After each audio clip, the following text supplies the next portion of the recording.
ஒரு பெரிய நகரத்தில் சித்து என்ற பையன் வாழ்ந்தான். அவனுக்கு பர்கர், சிப்ஸ், பீட்சா, குளிர்பானம் போன்ற ஜங்க் உணவுகள் மிகவும் பிடிக்கும். அவன் தினமும் பள்ளிக்கு போகும் வழியிலேயே ஒரு கடையில் இருந்து சிப்ஸ் வாங்கி சாப்பிடுவான்.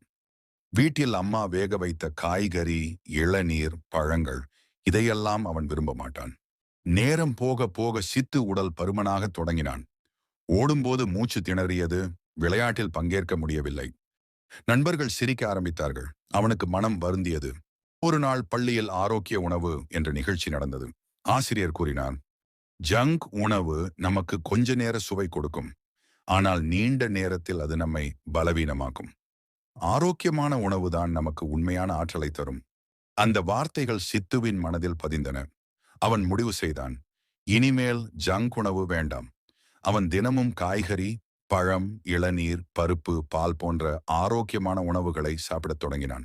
மெல்ல அவன் உடல் ஆரோக்கியமாக மற்றும் பலசாலியாக மாறியது. விளையாட்டில் சிறந்தான். ஆசிரியர் பாராட்டினார். அவன் மகிழ்ச்சியுடன் சொன்னான், சுவைக்காக சாப்பிடும் உணவு தற்காலிக மகிழ்ச்சி தரும். ஆரோக்கியமாக சாப்பிடும் உணவு நெடுநாள் மகிழ்ச்சி தரும் என்று